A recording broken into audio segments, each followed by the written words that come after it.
Green Lantern y los anillos de poder de DC Comics. ¿Qué son? ¿Cuántos hay? ¿Y dónde están sus límites?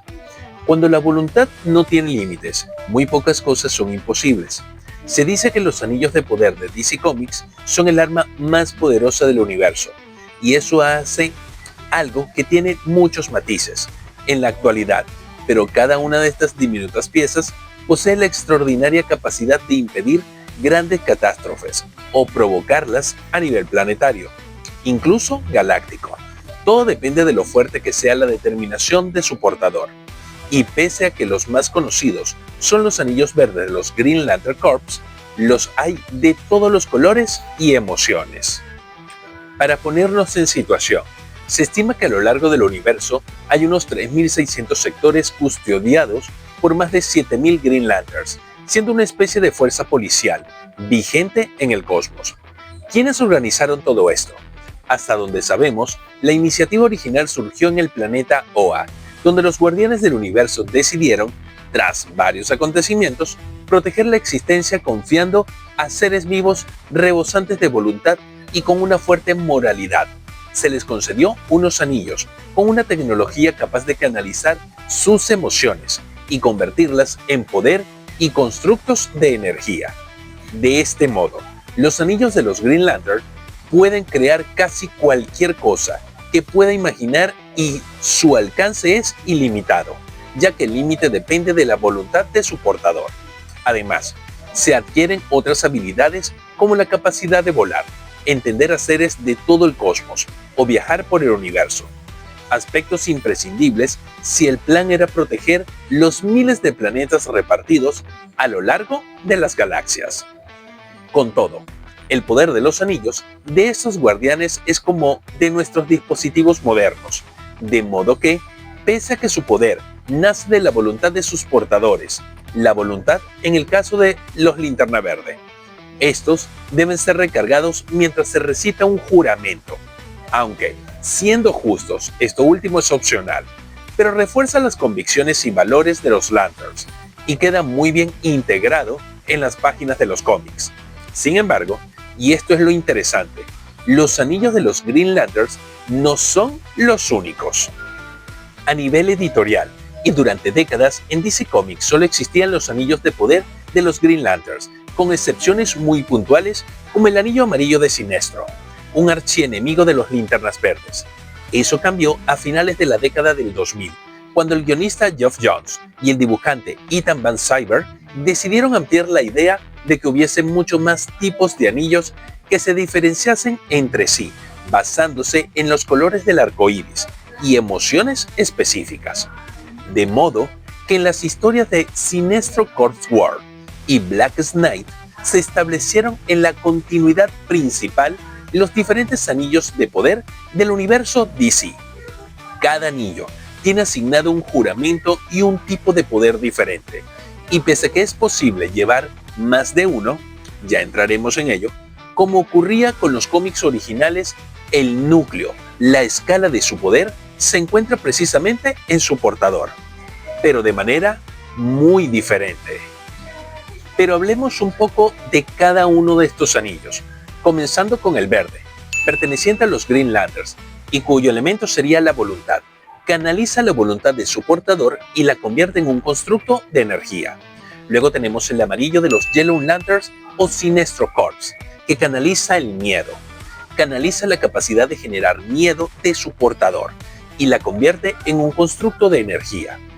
Ahora los rojos, los Red Lantern, que representan la ira. Canaliza la ira y el daño para convertirlos en poder en bruto.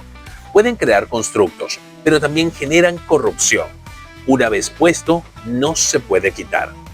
Luego tenemos el azul, o los Blue Lanterns, que representan la esperanza. Canaliza la esperanza y la convierte en constructos, pero también puede recargar el poder a otros anillos a gran escala. Además, aumenta su poder cerca de los anillos verdes y curan heridas físicas y mentales. Ahora tenemos a los índigo, o la tribu índigo, que representa la compasión.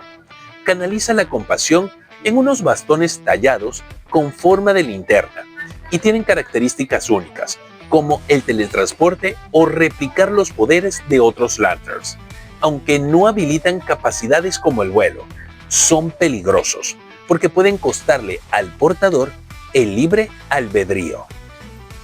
También tenemos a los Star Sapphire, que representan el amor. Canaliza el espectro emocional del amor y le convierte en un constructo de energía. Puede curar y hasta en casos extremos resucitar. Ahora tenemos el naranja o el agente naranja, que representa la avaricia. Solo puede tener un dueño. Su poder proviene de la codicia, aunque puede absorber los otros anillos. Además de constructos, puede crear ejércitos con voz y pensamientos propios. El negro o los Black Lanterns, que representan la muerte. Su poder nace de la muerte. Solo puede ser portado por alguien que haya perdido la vida, pudiendo alzar a los muertos y convertirlos a la causa del anillo, restaurando su cuerpo en caso de ser dañado. Una vez destruido un anillo negro, el cadáver que anima se vuelve inerte. El blanco o los White Lantern, que representan la vida. Su poder representa como tal la vida. Es el contrapunto del anillo negro, aunque se desconocen sus capacidades totales y limitaciones. Puede traer de vuelta a alguien fallecido sin controlarlos. Para soportarlo, se deben controlar todo el poder y las emociones anteriores. También tenemos el gris o los Sorrow Lantern, que representan la tristeza, presentados durante el evento Absolute Power. Emite constantemente una niebla gris que puede solidificar y generar construcciones que despiertan el dolor a otros.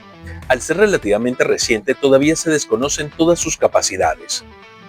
Los Ultravioleta Corps, la energía emocional negativa. Se alimentan de la sed de sangre y el autodesprecio de cualquiera con quien entran en contacto. A diferencia de los otros anillos, que son físicos y tangibles, los Ultraviolet Corps marcan a sus miembros con tatuajes de anillos.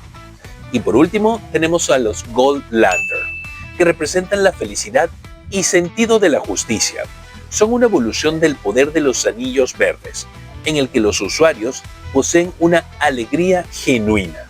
Se estima que mucho más poderosos y avanzados que los verdes, pero se desconocen sus límites. Con todo, el anillo blanco de White Lantern tiene una particularidad en la actual continuidad de DC, que conste. Tras superar una colosal amenaza, ya dentro de la etapa de los Nuevos 52, Kyle Rayner se convierte en un linterna blanca al asimilar el poder de todos los linternas. Dicho esto, Rayner no tarda en darse cuenta de que este poder es insoportable y decide dividir su anillo en 7 para volver a ser un linterna verde. Como ya comenté, la historia del cómic se divide en varias etapas, pudiendo establecer una clara línea divisoria entre la clásica, que sería la Edad de Oro, Plata y Bronce, y la moderna, que comienza tras la crisis en las Tierras Infinitas de 1985. En muchos aspectos, la historia evoluciona de manera retroactiva, pero eso no quita que, a diferencia de todos los que vendrán después, el poder del primer linterna verde, Alan Scott, naciese de la magia y la naturaleza. Por ello, será a partir de 1959 y de manos de Phil Finger y Martin Nodell cuando se comenzará a establecer el trasfondo actual de los anillos de poder, una época en la que todos los cómics de superhéroes, en especial los de la editorial DC, empezaron a integrar elementos de ciencia ficción en sus tramas, reintroduciendo los poderes y capacidades de Linterna Verde como Hal Jordan, y a partir de ahí se construyese el enorme trasfondo que hoy conocemos sobre los anillos y la protección del universo al completo. Un concepto que se expandió introduciendo muchos más linternas verdes que, pese a poseer el mismo tipo de anillo y una enorme voluntad, daban mucho juego individual como por separado, gracias al contraste entre sus personalidades y cómo esto tenía una fuerte influencia a la hora de determinar lo que podían crear e imaginar. Algo que supieron aprovechar muy bien los guionistas de DC, todo se ha dicho, para crear tipos de historias diferentes. Dicho de otro modo, pese a que el nivel editorial Alan Scott es el Linterna Verde original, a todos los efectos Hal Jordan es el primer Linterna Verde de DC, que además de ser un superhéroe propio, formaba parte de los Green Lantern Corps. El resto es historia viva del cómic americano.